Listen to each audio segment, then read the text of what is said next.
this part with the view of the main building of the Baskerville clan where the patriarch and main family stay. Hugo passes on an envelope across the table, telling Victor about how they have received a notice from the academy. He reminds Victor about their past promise from before, that he would enter the academy when the time comes. Reading the letter inside the envelope, Victor could see that it was a notice from Colassio, a notice for the students of class 20. Looking at it, he was right in his thought that this was the reason why Hugo had summoned him here. The largest educational institution that the Grand Empire Rock is facilitating, the academy called Colassio. If you managed to graduate from the academy, you would be able to start the elite course at the Imperial Palace or even a higher floor.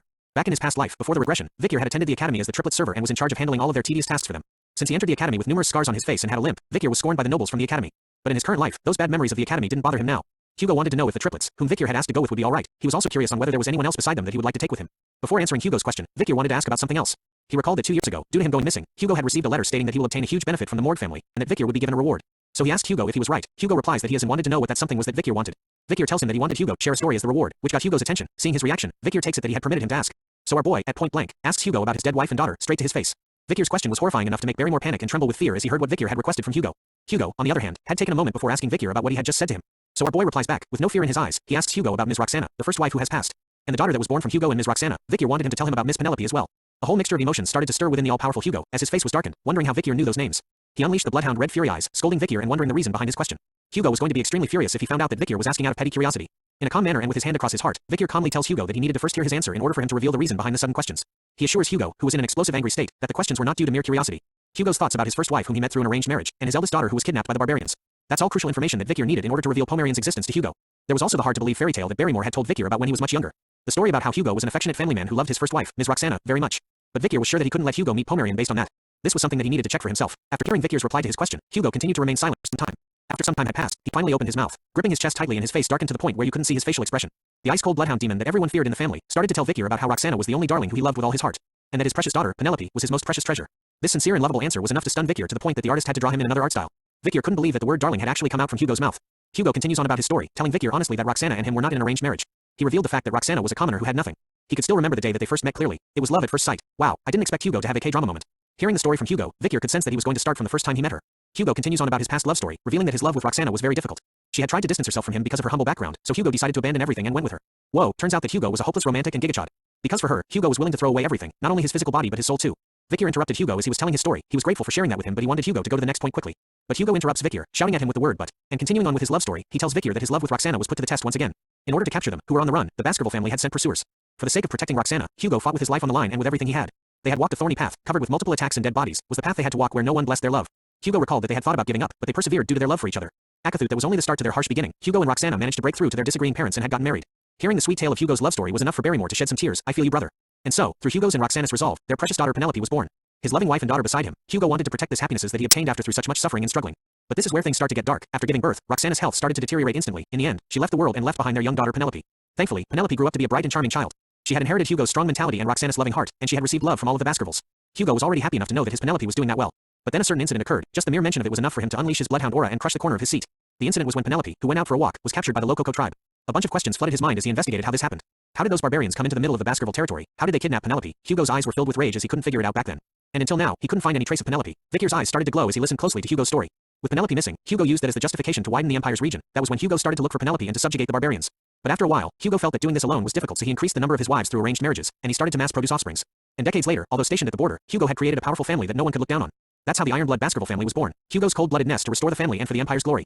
But behind that cruel soul was a man that was hurt deeply due to the loss of the family that he had loved with all his heart.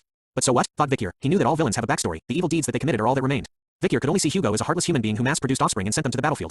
But still, he now understood how precious Roxana and Penelope were to him. And so, Hugo was done with his story, with a mad expression on his face after recalling his painful past. He now wanted to know Victor's reason behind why he had asked about his wife and daughter.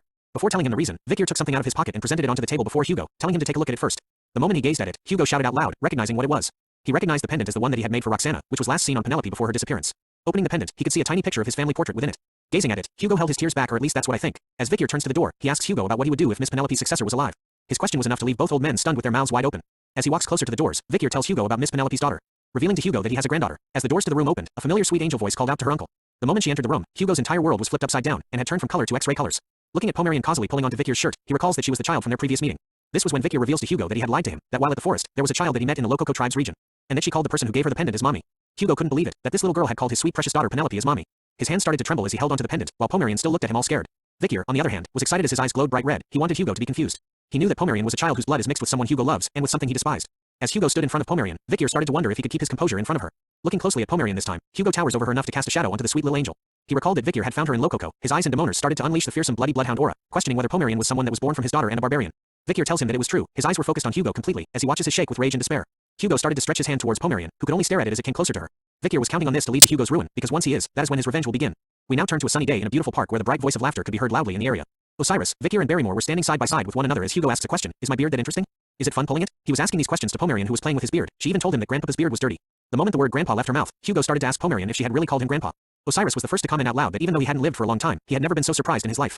Barrymore, on the other hand, had lived for a long time but still he agrees with what Osiris had said. Meanwhile, Victor was silent. He continued to look at Hugo and Pomerian, wondering what was going on. The Hugo that he knew of right now, the image he had of him in his mind, had just been brutally shattered into a million pieces.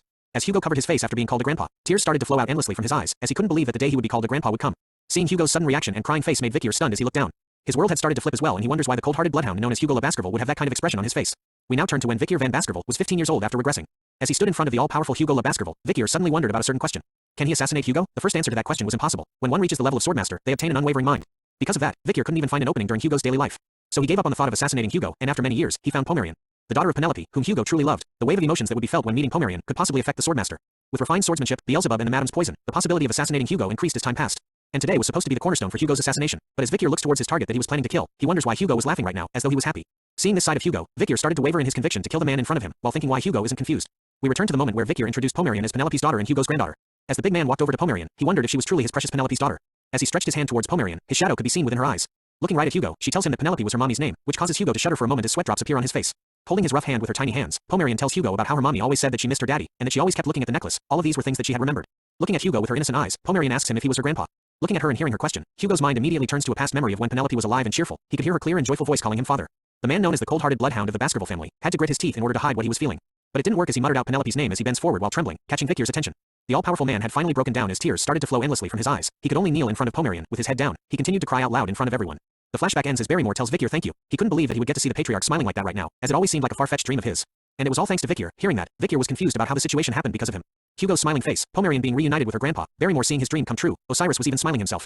As though he was holding in his anger with his hand trembling, Victor decides to let it go. Because right now, he didn't know that by standing before Hugo, who has so many openings. Victor felt so helpless for some reason. The day soon turned to night as we returned to the place where Victor was staying. He laid out flat on his bed, staring endlessly at the ceiling, pondering his thoughts about the events that had happened so far. Looking back, he started to think about the Hugo that he had remembered. In his past life where he was captured and faced Hugo, he shouted at him that he was innocent and wondered why he wasn't listening to him. Victor wanted to know if Hugo was really going to blame him for all of the Baskerville sins. But Hugo simply replied that he didn't want to listen to a sinner. Hugo even revealed that he knew about how Victor was secretly communicating with a demon and had even kidnapped innocent children and offered them to the demon. But these were false accusations that Victor tried to deny with all his might. But before he could speak of his innocence, Hugo swung his sword in a single swing, cutting off Victor's tongue as he didn't want to be called by such a filthy thing like Victor. He even calls Victor trash as his bloodhound eyes glowed fiercely red. But our boy didn't give up. His eyes were still filled with anger and hatred for Hugo even after having his tongue cut off, the man who turned him into a sinner and executed him in the end. But in our present time, the young Victor who was still laying down on his bed, was wondering why he was starting to hesitate to take revenge. As he lay there, a voice spoke out, telling him that it was rare for her to see such a lethargic expression on his face. Cindy had appeared at his window once again, dressed like Catwoman. Looking at his current state, she wonders why he had called for her, only to be just laying in bed. Victor could only ask her about the reason why she was here. Cindy took out another report, telling Victor that she had brought him what he requested. She slams the report right onto Victor's face, reminding him that he had asked her to investigate Seth Le Baskerville. As she sat on his bed, Cindy questions Victor about why he looked like he lost everything. But since she was busy, she was just going to give him the report. Even after being slammed with a report on his face, Victor remained silent. Sensing that something was definitely off, Cindy reports that she had just done a detailed investigation on Seth Le Baskerville. She found out that he has sponsored several orphanages under a fake identity. As a sponsor, it seems like he had taken responsibility for their adoption. But there was no information about the people who adopted the children. She couldn't even locate the children who were adopted too. Since Victor mentioned that he was a demon, then the situation was bad. She knew the obvious reason behind why a demon would be kidnapping children. It was to use the children as sacrifices or food. She concluded that Seth Le Baskerville might be connected to Underdog City's missing children's case. Looking and reading through the report, Victor concluded that he had missed this information. The fact that the current Set is a demon means that the Set, whom Victor had served in his previous life before his regression, was also a demon. Victor also figured out that the person who gave the information that Hugo was going to frame and kill him with was this a-hole. A past memory of when Set was visiting Victor in prison was seen. He hid his face behind his hand, calling Victor pitiful. Because in order for Hugo to frame him for all of Baskerville's sins, he was going to hasten his execution. With a creepy smile across his face, Set lies about how he was so sad that he couldn't help him. Anger immediately arose in Victor's face as he placed the pieces together from his previous life and now. He couldn't believe it. We now turn to a young boy, asking the sir beside him about where they were. The man holding the lantern introduces the place they were at as the young boy's new home, which startles the kid. He looked around all nervous, saying that the headmaster had mentioned that he had been adopted into a good family, but looking at what was in front of him was simply a cave. It turns out that the man was Seth Le Baskerville, who tells the young boy that there seems to be a misunderstanding, as his appearance started to change. Seth tells the young boy that the cave isn't the house he'll be staying in, but the place he will be going to. Seth's appearance had completely changed as the young boy looked at him with fear in his eyes and confusion everywhere. Seth's appearance had completely transformed into a demonic being, with a single eye in the center and sharp fangs all around with tentacles. Ew, just ew. The young boy could only stare and do nothing as tears filled his eyes. His last word was calling out for his mommy, as Seth devoured him completely, leaving behind only blood and the shoes that the young boy wore previously. As he regains his human form, Seth could only smile and mention that children sure are the tastiest. Seth licks the blood off his face, smiling as though he was turned on by eating kids. After all, he couldn't help himself. It turns out that this was no longer Seth Le Baskerville, but actually a being who was a part of the demon's 10 elite corpses, the 10th corpse, known as Andromalius. Thanks for watching the latest part from the Voice of Manhwa.